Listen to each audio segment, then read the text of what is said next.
भाग 5. बुद्ध आणि त्यांचे पूर्वकालीन. बुद्ध आणि वैदिक ऋषी. वेद हा एक मंत्रांचा म्हणजेच ऋषा आणि स्तोत्रांचा संग्रह आहे. या ऋषांचे उच्चार करतात त्यांना ऋषी म्हणतात. मंत्र म्हणजे इंद्र, वरुण, अग्नी, सोम, ईशान, प्रजापती, ब्रह्म, महिर्थी, यम इत्यादी देवतांचा केवळ धावा करणाऱ्या प्रार्थना होत. धावा म्हणजे शत्रूविरुद्ध सहाय्य करण्यासाठी, धनप्राप्तीसाठी भक्ताकडून अन्न, मांस आणि मद्य यांचा नैवेद्य स्वीकारण्याची विनंती करण्यासाठी केलेली प्रार्थना होय. वेदामध्ये फारसे तत्त्वज्ञान नाही, परंतु असे काही वैदिक ऋषी होते की ज्यांनी तात्विक स्वरूपाच्या काही कल्पना मांडल्या होत्या. अघमर्षण, प्रजापती परमेष्ठी, ब्रह्मस्पती किंवा बृहस्पती, अनिल, दीर्घतमा, नारायण, हिरण्यगर्भ आणि विश्वकर्मा हे ते ऋषी होत. या वैदिक तत्त्ववेत्यांपुढील मुख्य समस्या पुढीलप्रमाणे होत्या. जग उत्पन्न कसे झाले, वस्तूची निर्मिती कोणत्या पद्धतीने करण्यात आली, त्यांचे ऐक्य व अस्तित्व का आहे, निर्मिती कशी झाली आणि कुणाच्या आज्ञेने झाली, जग कशापासून निर्माण झाले आणि ते कुठे जाणार आहे. अघमर्षण म्हणतो की जग तमसपासून म्हणजेच उष्णतेपासून निर्माण झाले. हे निर्मितीक्षम तत्त्व आहे. हे निर्मितीक्षम तत्त्व होय. त्यापासून अनाद्यनंत असा नियम आणि सतय याचा जन्म झाला. यांच्यापासून रात्र उत्पन्न झाली. तमाने पाणी निर्माण केले आणि पाण्यापासून काळाची उत्पत्ती झाली. काळाने चंद्र आणि सूर्य, स्वर्ग आणि पृथ्वी, आकाश आणि प्रकाश यांना जन्म दिला आणि दिवस व रात्र यांची व्यवस्था निर्माण केली. ब्रह्मस्पतीने असतपासून सतची उत्पत्ती होते असा सिद्धांत गृहीत धरला. त्याने असत या शब्दाचा अर्थ अनादी अनंत असा सांगितला. सत हे मूलतः असतापासून उत्पन्न झाले. जे जे सत म्हणजे अस्तित्वात असलेले आहे आणि जे जे शक्य आहे आणि तरीही असत म्हणजे अस्तित्वात नसलेले आहे, त्या सर्वांचा असत हा मूलाधार आहे. प्रजापती परमेष्ठीने असतापासून सत निर्माण झाले काय या प्रश्नापासून सुरुवात केली. त्याचे म्हणणे असे होते की या प्रश्नाचा प्रस्तुत विषयांशी संबंध नाही. त्यांच्या मते अस्तित्वात असलेल्या सर्व वस्तूंचं मूळ पाणी हे होय. त्यांच्या मते मूळ पदार्थ म्हणजे पाणी ते सत आणि असत यांच्या व्याख्येत बसत नाही. परमेष्ठीने जडत्व आणि चेतना यात भेद केला नाही. त्यांच्या मते पाणी एका स्वाभाविक तत्वापासून स्वतःचे रूपांतर विशिष्ट वस्तूमध्ये करून घेतो. या तत्वाला काम किंवा वैश्विक इच्छा असे नाव दिले गेले. अनिल हा आणखी एक वैदिक तत्त्ववेत्ता होता. त्याच्या मते वायू हे मूलतत्व होय. त्याच्यात स्वाभाविक चैतन्य शक्ती असते. त्याच्यात निर्मिती तत्व निसर्गताच असते. दीर्घतम याने सांगितले की सर्व प्राणी मात्र शेवटी सूर्यावर अवलंबून असतात.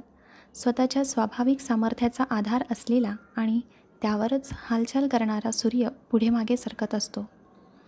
सूर्य करड्या रंगाच्या पदार्थाचा बनलेला असतो आणि विद्युत व अग्नी ही देखील त्याप्रमाणेच बनलेली असते. सूर्य, विद्युत व अग्नी हे पदार्थ पाण्याचे बीज होत.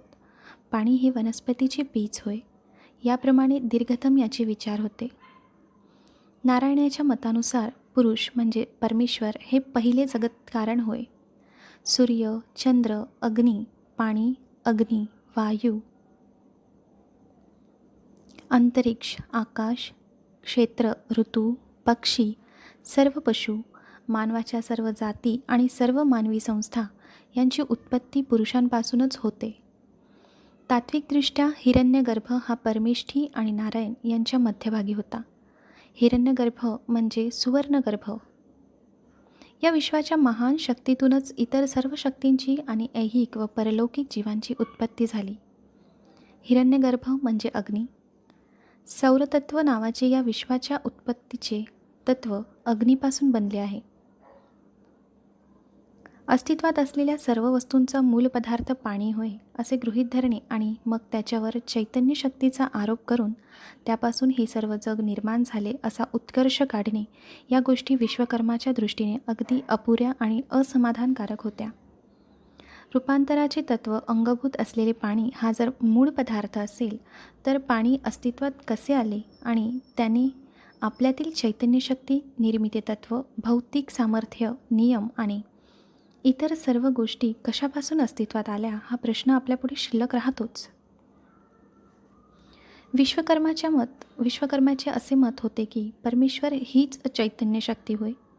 परमेश्वर हाच प्रारंभी असतो आणि परमेश्वर हाच अंतही असतो. तो दृश्य विश्वाच्या पूर्वीपासून आहे. सर्व वैश्विक शक्ती अस्तित्वात येण्यापूर्वी तो अस्तित्वात होता. ज्याने हे विश्व निर्माण केले आणि कार्यान्वित केले तो एकमेव परमेश्वरच होय. परमेश्वर एक आहे आणि एकमेव आहे. तो अज म्हणजे जन्म नसलेला आहे आणि अस्तित्वात असलेल्या सर्व वस्तू त्याच्यातच वास करीत असतात. तो सर्वज्ञ आणि सर्व शक्तिमान असा आहे. तो निर्माता आणि संहारकर्ता आहे.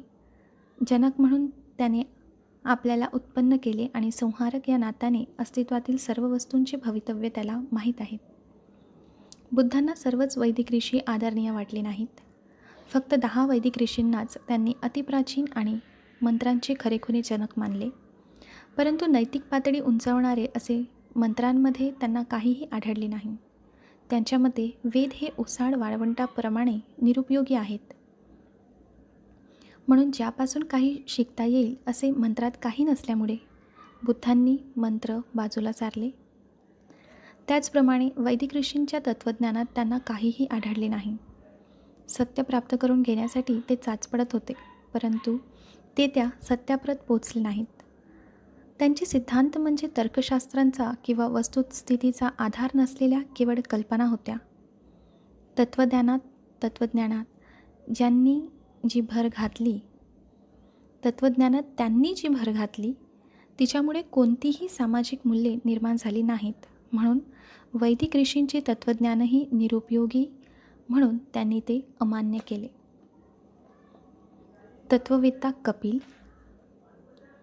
भारतवर्षातील प्राचीन तत्त्ववेत्त्यात कपिल हा अग्रगण्य होता. त्याचा तत्त्वज्ञानाविषयक दृष्टिकोन अनन्य होता आणि तत्त्वज्ञ म्हणून त्याचे स्थान अद्वितीय होते. त्याच्या तत्त्वज्ञानाला सांख्य तत्त्वज्ञान असे ओळखले जाई. त्यांच्या विचारातील मूलतत्वांचे स्वरूप थक्क करून टाकणारे होते. सत्याला पुराव्याचा आधार पाहिजे. सांख्य तत्त्वज्ञानाचे हे पहिले तत्त्व होय. पुराव्याखेरीज सत्य असू शकत नाही. सत्य सिद्ध करण्यासाठी कपिलाने सिद्धतेचे फक्त 2 मार्ग मानले, प्रत्यक्ष ज्ञान आणि अनुमान. प्रत्यक्ष ज्ञान म्हणजे आपल्या समोरील वस्तूंचे आपल्या मनाला होणारे आकलन. अनुमान 3 प्रकारचे आहे. कारणावरून कार्य ओळखणे, जसे ढगांच्या अस्तित्वावरून पावसाचे अनुमान काढणे. कार्यावरून कारण ओळखणे, जसे दरीतून वाहणाऱ्या ओहोळाला पूर आल्यावरून डोंगरावर पाऊस पडत असल्याचे अनुमान काढणे. आणि साम्य, जसे मनुष्य जेव्हा हालचाल करतो तेव्हा तो जागा बदलत असतो असे आपण अनुमान काढतो. त्याचप्रमाणे ज्या अर्थी तारे निरनिराळ्या ठिकाणी दिसतात त्या अर्थी त्यांना गती असली पाहिजे. त्याचे दुसरे तत्त्व सृष्टीच्या उत्पत्तीसंबंधी होते. सृष्टीची उत्पत्ती आणि तिचे कारण. हे विश्व निर्माण करणारा कोणीतरी निर्माता आहे हा सिद्धांत कपिलाने अमान्य केला. ज्याप्रमाणे मातीतून मडके तयार होते किंवा सुतापासून कापड तयार होते, त्याचप्रमाणे उत्पन्न वस्तूंचे अस्तित्व पहिल्यापासून कारणात असते असे त्यांचे मत होते. विश्व एखाद्या निर्मात्याने निर्माण केले हा सिद्धांत अमान्य करण्यासाठी कपिलाने पुढे केलेला हा पहिला आधार होय. परंतु आपल्या मताच्या पुष्टयर्थ त्याने इतरही काही आधार दिले आहेत. असत हे कोणत्याही कृतीचा विषय होऊ शकत नाही. वास्तवतः नवे असे काहीच उत्पन्न होत नाही. सुष्ट वस्तू ही ज्या पदार्थापासून बनते त्यापेक्षा ती निराळी नसते. ती ज्या पदार्थापासून बनलेली असते त्या पदार्थाच्या स्वरूपात ती अगोदरपासूनच अस्तित्वात असते. अशा निश्चित पदार्थापासून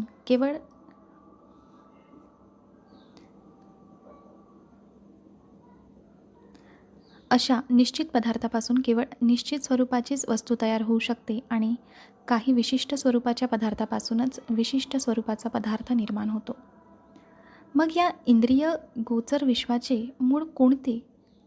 कपिल म्हणतो, उत्क्रांत वस्तू म्हणजेच व्यक्त आणि अनुत्क्रांत म्हणजे अव्यक्त वस्तू यांनी हे इंद्रियगोचर विश्व बनले आहे. व्यक्त वस्तू या अव्यक्त वस्तूंचे मूळ असू शकत नाहीत.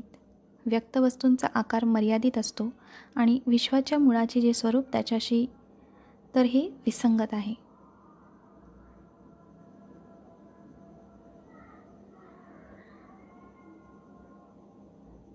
सर्व व्यक्त वस्तूंची परस्परांशी काही अंशी साम्य असते आणि म्हणून एक दुसरीचे अंतिम मूळ आहे असे म्हणता येत नाही. शिवाय ज्या अर्थी त्या सर्व एखाद्या मुळापासून अस्तित्वात येतात त्या अर्थी त्या वस्तू स्वतः मूल घटक होऊ शकत नाहीत. नंतर कपिलाने असे विधान केले आहे की जरी कार्य हे कारणाचे बनलेले असते तरीही ते कारणापेक्षा निराळे असले पाहिजे. म्हणून विश्व हे अंतिम कारण असू शकत नाही. दुसऱ्या एखाद्या अंतिम कारणाचा तो परिणाम असला पाहिजे. अव्यक्त वस्तूचे प्रत्यक्ष ज्ञान का होऊ शकत नाही? तिच्या योगे तिचे प्रत्यक्ष ज्ञान होईल अशी क्रिया इंद्रियगोचर का होत नाही याचे कपिलाने पुढीलप्रमाणे उत्तर दिले आहे. त्याची कारणे निरनिराळी असू शकतील. एक असे कारण असू शकेल की ज्याप्रमाणे ज्यांच्या अस्तित्वाबद्दल शंका नसते अशा वस्तूही प्रत्यक्ष दिसत नाहीत, त्याचप्रमाणे अव्यक्त वस्तूंच्या सूक्ष्म स्वरूपामुळे त्या इंद्रियगोचर होत नसतील किंवा अतिशय दूर असल्यामुळे किंवा अतिशय सानिध्य असल्यामुळे अथवा तिसऱ्याच एखाद्या वस्तूच्या मध्ये असल्यामुळे किंवा तद्दृश पदार्थांशी झालेल्या संकरामुळे किंवा एखाद्या अधिक तीव्र संवेदनच अस्तित्व किंवा निरीक्षकाचे अंधत्व किंवा त्याच्या ज्ञानेंद्रियांचा किंवा मनाचा एखादा दोष यामुळेही अव्यक्त वस्तू अदृश्य राहत असतील. कपिलला विचारण्यात आले, मग विश्वाचे मूळ कोणते? विश्वाचा व्यक्त भाग आणि अव्यक्त भाग यातील फरक कशामुळे होतो असे कपिलास विचारण्यात आले. कपिलीने उत्तर दिले, व्यक्त वस्तूंना कारण नसते आणि अव्यक्त वस्तूंनाही कारण नसते, पण दोहोंचीही मूळ मात्र कारणातील आणि स्वतंत्र असते. व्यक्त वस्तू संख्येने पुष्कळ आहेत आणि अवकाश व काल यांच्या बाबतीत मर्यादित आहेत. त्याचे मूळ एकच शाश्वत आणि सर्वव्यापी. व्यक्त वस्तू क्रियाशील आणि सावयव असतात. सर्वांचे मूळ कारण सर्व वस्तूंमध्ये अंतर्भूत असते, परंतु ते निष्क्रिय आणि एकसंघ असते. कपिल म्हणतो की अनुक्रांत वस्तूच्या विकासाची प्रक्रिया सत्व, रजस आणि तमस या तिच्या 3 घटकांमुळे घडत असते. यांना 3 गुण असे म्हणतात. माणसाच्या सुखाचे कारण होणाऱ्या आणि त्यांचा आविष्कार करणाऱ्या नैसर्गिक प्रकाशाशी यापैकी पहिल्या घटकांचे सादृश्य आहे. दुसरा घटक प्रवृत्ती किंवा क्रियाशीलता निर्माण करतो.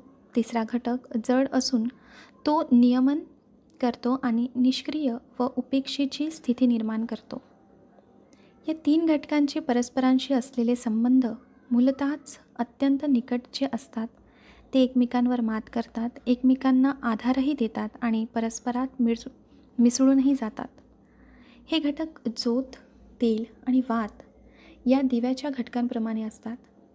जेव्हा या 3 गुणात समतोल असतो आणि एक दुसऱ्यापेक्षा वरचढ होत नाही, तेव्हा हे विश्व अचेतन होते व त्याची उत्क्रांती थांबते. जेव्हा या 3 गुणांचा समतोल नसतो आणि एक दुसऱ्यापेक्षा वरचढ होतो, तेव्हा हे विश्व सचेतन होते आणि त्यांची उत्क्रांती सुरू होते. गुणांचा समतोल का जातोय या प्रश्नाला उत्तर देताना कपिल म्हणतो की दुःखांच्या अस्तित्वामुळे या 3 गुणांचा समतोल बिघडतो. कपिलाच्या तत्त्वज्ञानातील हे असे सिद्धांत होते. सर्व तत्त्ववेत्यांपैकी कपिल मुनीच्या तत्त्वज्ञानाचा बुद्धावर फार मोठा प्रभाव पडला होता, ज्याची शिकवण तर्कशास्त्र आणि वास्तवता यावर आधारलेली आहे. असा कपिल एकच तत्त्वज्ञ असल्याचे बुद्धांना आढळून आले. तथापि कपिलाने सांगितलेल्या प्रत्येक गोष्टींचा त्यांनी स्वीकार केला नाही. बुद्धांनी कपिलाच्या फक्त 3 गोष्टी ग्राह्य धरल्या.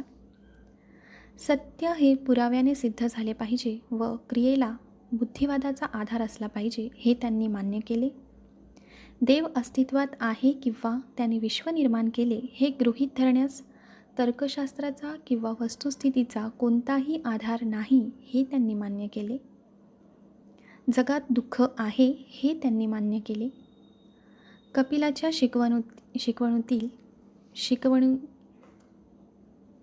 शिकवणीतील बाकीचा भाग आपल्या उद्दिष्टांच्या दृष्टीने अनावश्यक म्हणून त्यांनी सोडून दिला. ब्राह्मणे. वेदानंतरचे धार्मिक ग्रंथ ब्राह्मणे या नावाने ओळखले जातात. दोहोंनाही पवित्र ग्रंथ मानले जाते. वस्तुतः ब्राह्मणे हा वेदांचाच एक भाग होय. दोन्ही ग्रंथ सारख्याच महत्त्वाचे मानले जात असून त्यांना श्रुती या नावाने संबोधितात. ब्राह्मण तत्त्वज्ञान हे 4 सिद्धांतांवर आधारलेले आहे.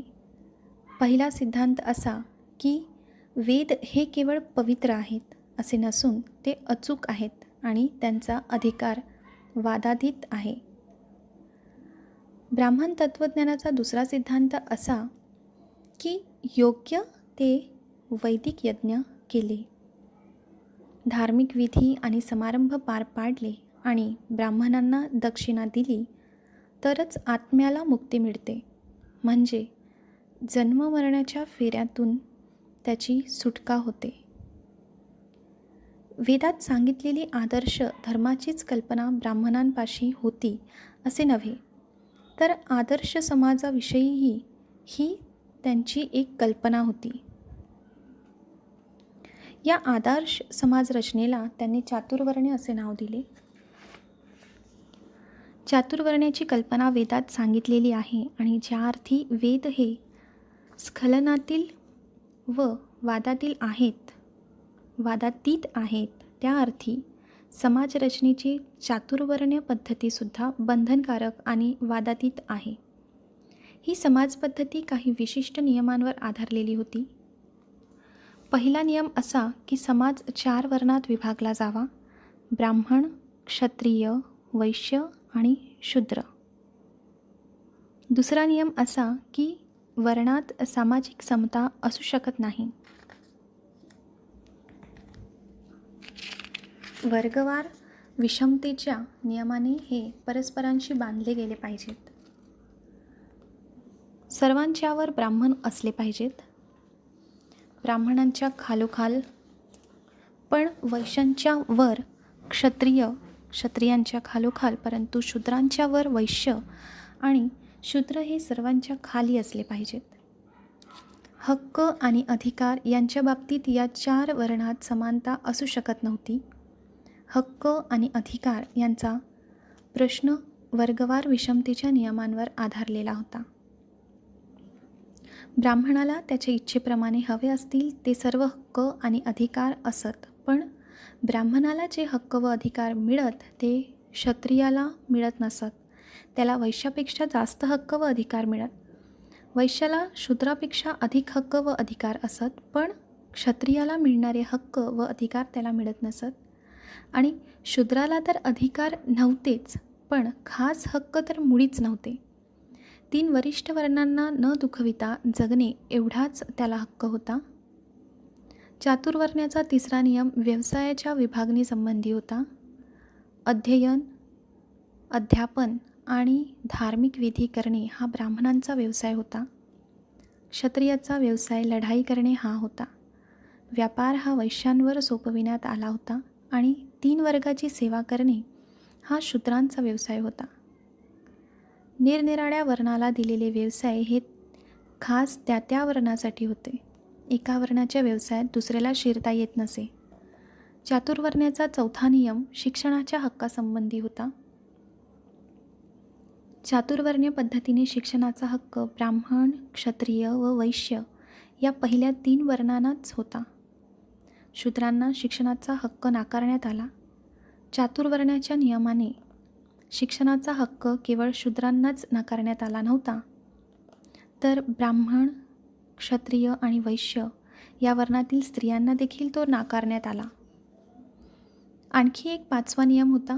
या नियमानुसार माणसाचे आयुष्य 4 आश्रमात किंवा टप्प्यात विभागले गेले होते. पहिल्या आश्रमाला ब्रह्मचर्य म्हणत, दुसऱ्याचे नाव गृहस्थाश्रम असे होते, तिसऱ्याला वानप्रस्थ आणि चौथ्याला संन्यास अशी नावे होती. पहिल्या आश्रमाचे उद्दिष्ट अध्ययन व शिक्षण हे होते. दुसऱ्याचे उद्दिष्ट वैवाहिक जीवन जगणे हे होते. तिसऱ्याचे उद्दिष्ट वैराग्य जीवनाची म्हणजे गृहत्याग न करता कौटुंबिक बंध तोडून टाकणाऱ्या जीवनाची ओळख करून देणे हे होते. चौथ्या आश्रमाचे उद्दिष्ट माणसाला ईश्वराचा शोध घेण्यास व त्याच्यात विलीन होण्यास समर्थ करणे हे होते. या आश्रमाचे फायदे फक्त 3 वरिष्ठ वर्णाच्या पुरुषांनाच घेता येत असत. पहिला आश्रम शूद्र व स्त्रिया यांच्यासाठी नव्हता. त्याचप्रमाणे चौथाही आश्रम शूद्र व स्त्रियांना वर्ज्य होता. चातुर्वर्ण्य नावाची अशी होती दिव्य आदर्श समाजरचना. तिला चातुर्वर्ण्य असे नाव देण्यात आले होते. ब्राह्मणांनी नियमाला आदर्शाचे स्वरूप दिले आणि कुठल्याही पळवाटा किंवा उणिवा न ठेवता तो आदर्श प्रत्यक्षात उतरविला. ब्राह्मण तत्त्वज्ञानातील चौथा सिद्धांत कर्मवाद होय. आत्म्याचा जन्म मरणाच्या फेऱ्याच्या सिद्धांताचा तो एक भाग होता. ब्राह्मणाचे कर्मवादाचे तत्त्वज्ञान हे पुनर्जन्म घेऊन जेव्हा आत्मा नव्या देहात प्रवेश करतो तेव्हा तो कुठे जातो या प्रश्नाला दिलेले उत्तर होय. यावर ब्राह्मणी तत्त्वज्ञानाचे उत्तर असे की आत्मा कुठे जातो हे माणसाच्या पूर्वजन्मातील कृत्यांवर अवलंबून आहे. दुसऱ्या शब्दात सांगावयाचे म्हणजे ते त्याच्या कर्मावर अवलंबून असते. ब्राह्मणी तत्त्वज्ञानातील पहिल्या सिद्धांताला बुद्धाचा तीव्र विरोध होता. वेद हे स्खलनातील आहेत व त्यांचा अधिकार वादातील आहे हे त्यांचे म्हणणे भगवान बुद्धाने नाकबूल केले. त्यांच्या मते निर्दोष व वादातील असे काहीही नाही. कोणत्याही गोष्टीची फेरतपासणी आणि फेरविचार करण्यास प्रत्यवाय नसावा. माणसाला सत्य यथार्थ सत्य समजले पाहिजे. भगवान बुद्धाच्या मते स्वातंत्र्य सर्वात महत्त्वाची व आवश्यक बाब होती आणि सत्य शोधून काढण्याचा विचार स्वातंत्र्य हा एकमेव मार्ग आहे अशी त्यांची खात्री होती. वेद अपौरुषेय आहेत असे मानणे याचा अर्थ विचार स्वातंत्र्याला संपूर्ण नकार देणे असा होय. या कारणास्तव ब्राह्मणी तत्त्वज्ञानाचा सिद्धांत भगवान बुद्धांना दोषार्ह वाटला. ब्राह्मणी तत्त्वज्ञानातील दुसऱ्या सिद्धांतालाही त्यांचा तितकाच विरोध होता. यज्ञामध्ये काही तथ्य असल्याचे त्यांना मान्य होते, परंतु खरा यज्ञ आणि खोटा यज्ञ यात त्यांनी भेद केला. दुसऱ्यांच्या हितासाठी स्वहिताचा त्याग करणे हा खरा यज्ञ होय असे त्यांनी मानले. वैयक्तिक स्वार्थासाठी देवाला प्रसन्न करण्यासाठी एखाद्या पशुचा बळी देणे हा त्यांच्या मते खोटा यज्ञ होय. ब्राह्मणांचे यज्ञ हे बहुधा देवाला संतुष्ट करण्यासाठी पशूंचे बळी देऊन केलेले यज्ञ असत. अशा यज्ञाचा खोटे यज्ञ म्हणून त्यांनी धिक्कार केला. आत्म्याच्या मुक्तीसाठी जरी असे यज्ञ केले तरीही त्यांना ते मान्य नव्हते. यज्ञविरोधी असलेले लोक ब्राह्मणांचा उपहास करून म्हणत, पशुचा बळी देऊन जर एखाद्याला स्वर्गप्राप्ती होत असेल तर मग त्याने स्वतःच्या बापाचाच बळी का देऊ नये. स्वर्गात जाण्याचा तो अधिक जलद मार्ग ठरेल. भगवान बुद्ध या विचारांशी अंतःकरणपूर्वक सहमत होते. यज्ञाचा सिद्धांत भगवान बुद्धांना जितका तिरस्करणीय वाटत होता, तितका चातुर्वर्ण्याचाही सिद्धांत त्यांना नापसंत होता. चातुर्वर्ण्याच्या नावाने ब्राह्मणी धर्माने केलेली समाजरचना त्यांना नैसर्गिक समाजरचना वाटली नाही. तिच्यातील वर्गरचना सक्तीची आणि जुलमी होती.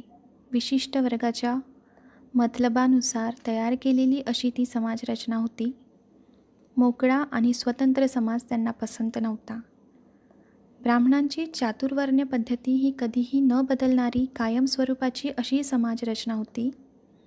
एकदा ब्राह्मण झाला की तो कायमचा ब्राह्मण, एकदा क्षत्रिय झाला की तो कायमचा क्षत्रिय, एकदा वैश्य झाला की तो कायमचा वैश्य आणि शूद्र तो कायमचा शूद्र. ही समाजरचना व्यक्तीच्या जन्मावरून प्राप्त झालेल्या दर्जावर आधारलेली होती. या व्यवस्थेत माणसाचा दुर्गुण कितीही भयंकर असला तरी त्यामुळे त्याचा दर्जा कमी होत नसे आणि त्या सद्गुण कितीही मोठा असला तरी त्याचा दर्जा उंचावण्याच्या दृष्टीने या सद्गुणाला काहीही किंमत नसे. योग्यता आणि प्रगती यांना या समाजरचनेत स्थान नव्हते. विषमता प्रत्येक समाजात असते, पण ब्राह्मणी धर्मात तिचे स्वरूप अगदी निराळे होते.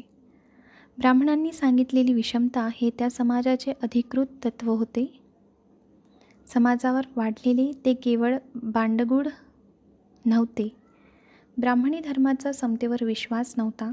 वस्तुतः समतेला त्याचा विरोध होता. ब्राह्मणी धर्माचे केवळ विषमतेने समाधान झाले नाही. वर्गवार विषमता हे त्याचे सार होते. समाजात सुसंवाद निर्माण करण्याचे तर दूरच राहो, पण वर्गवार विषमतेने समाजात चढत्या प्रमाणात द्वेष आणि उतरत्या प्रमाणात तिरस्कार निर्माण केला असून ती अखंड कलहाचे कारण होईल असे बुद्धाला वाटले. 4 वर्णाचे व्यवसाय देखील निश्चित केले गेले होते. व्यवसायाची निवड करण्याचे स्वातंत्र्य कुणाला नव्हते. शिवाय हे व्यवसाय काम करण्याची कुशलता यानुसार निश्चित करण्यात आले नव्हते, तर ते जन्मावरून निश्चित केले गेले होते. चातुर्वर्ण्याच्या नियमांचे काळजीपूर्वक निरीक्षण केल्यावर भगवान बुद्ध अशा निष्कर्षाला येऊन पोहोचले की ब्राह्मणी धर्माने ज्या तात्विक पायावर समाजरचना उभारली, तो पाया जरी स्वार्थी नसला तरी तो चुकीचा खास होता. त्यांना हे स्पष्ट दिसले की चातुर्वर्ण्याने सर्वांच्या हितसंबंधाकडे तर लक्ष दिले नाहीच आणि सर्वांच्या कल्याणाचा पुरस्कार तर मुळीच केला नाही, तर खरोखर मुठभर लोकांच्या हितासाठी बहुसंख्य लोकांना राबविण्यासाठीच चातुर्वर्ण्याची योजना जाणून बुजून करण्यात आली होती. या योजनेनुसार स्वतःला मानवश्रेष्ठ म्हणून घेणाऱ्या वर्गाची सेवा करणे माणसाला भाग पडण्यात आले. दुर्बलांना दडपण्यासाठी व पिडण्यासाठी आणि त्यांना पूर्णपणे दास्यात ठेवण्यासाठी ही योजना करण्यात आली होती. बंडाची प्रवृत्ती पूर्णपणे मारून टाकण्यासाठीच ब्राह्मणांनी कर्मवाद तयार केला होता असे बुद्धाचे मत होते. मनुष्याच्या दुःखाला त्यांच्या स्वतःशिवाय दुसरा कोणीही जबाबदार नव्हता. दुःखाची स्थिती तो बंड करून बदलू शकत नव्हता, कारण पूर्वजन्मातील कर्मामुळेच या जन्मातील त्याची दुःखी अवस्था ठरविण्यात आली होती. ब्राह्मण तत्त्वज्ञानाने ज्यांची माणुसकी पार नष्ट करून टाकली होती, त्या शूद्र आणि स्त्रिया या 2 वर्गांना या समाजव्यवस्थेविरुद्ध बंड करण्याचे सामर्थ्य नव्हते. विद्यार्जनाचा हक्क त्यांना नाकारण्यात आला होता. याचा परिणाम असा झाला की त्यांच्यावर लादलेल्या अज्ञानामुळे आपली अशी हीन अवस्था का झाली हे त्यांना कळत नव्हते.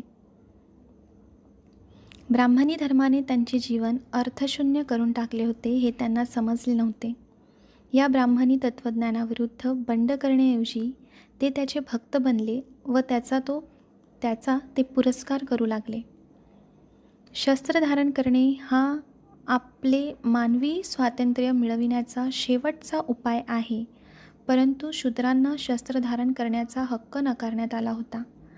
ब्राह्मणी धर्माच्या वर्चस्वाखाली स्वार्थी ब्राह्मण, सामर्थ्यवान व भयंकर क्षत्रिय आणि धनवान वैश्य यांच्या कटाचे बळी म्हणून शूद्रांना असहाय्यक असे करून टाकले होते.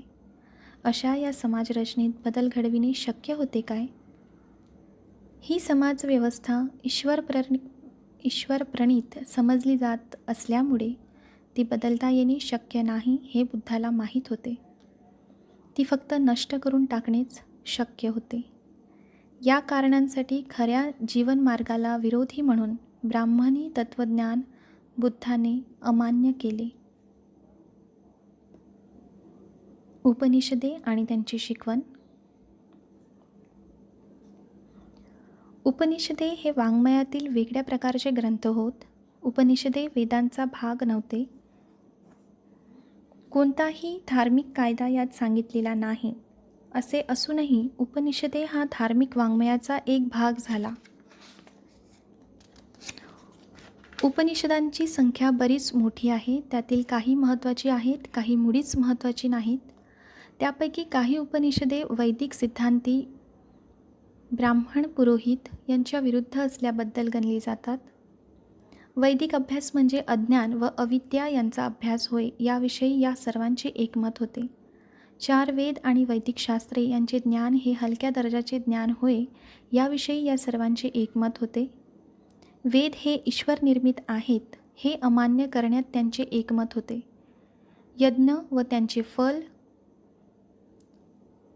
और्ध्वदेहिक आहुती आणि ब्राह्मणांना द्यावयाची दक्षिणा या ब्राह्मणी तत्त्वज्ञानातील मूलभूत गोष्टींना चिकटविण्यात आलेले सामर्थ्य नाकारण्याच्या बाबतीत त्या सर्वांचे एकमत होते. तथापि उपनिषदांचा हा काही मुख्य विषय नव्हता. त्यांनी केलेली चर्चा ब्रह्म व आत्मा यांच्यावर केंद्रित झाली आहे. विश्वाला बंधनात ठेवणारे ब्रह्म हे सर्वव्यापी तत्त्व असून आत्म्याने परमात्म्याचे ज्ञान करून घेण्यातच आत्म्याची मुक्ती आहे. उपनिषदांचा मुख्य सिद्धांत असा की ब्रह्म हे सत्य आहे आणि आत्मा म्हणजे ब्रह्मच होय. उपाधीत गुंतल्यामुळे आत्म्याला मी ब्रह्म आहे याची जाणीव होत नाही. प्रश्न असा होता की ब्रह्म हे सत्य आहे काय? उपनिषदांचे सिद्धांत मान्य करावयाचे की नाही या प्रश्नाच्या उत्तरावर अवलंबून असते. ब्रह्म हे सत्य आहे हे सिद्ध करणारा कोणताही पुरावा बुद्धाला मिळाला नाही. म्हणून उपनिषदांचे म्हणणे त्यांनी अमान्य केले. उपनिषदांचे कर्त्यांना याविषयी प्रश्न विचारले गेले नव्हते असे नाही. जे प्रश्न विचारले गेले ते असे होते. अशा प्रकारचे प्रश्न याज्ञवल्क्यासारख्या महर्षीला विचारण्यात आले होते.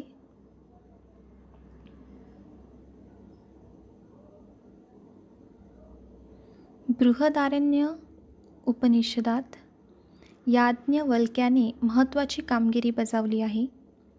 त्याला विचारण्यात आले, ब्रह्म म्हणजे काय? आत्मा म्हणजे काय? या प्रश्नावर नेती मला माहीत नाही एवढेच याज्ञवल्क्य सांगू शकला.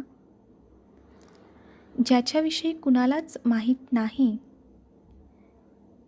ते सत्य कसे असू शकेल असा बुद्धाचा प्रश्न होता. उपनिषदांचे म्हणणे केवळ कल्पनेवर आधारलेले असल्यामुळे ते नाकारण्यात बुद्धाला कोणतीही अडचण भासली नाही.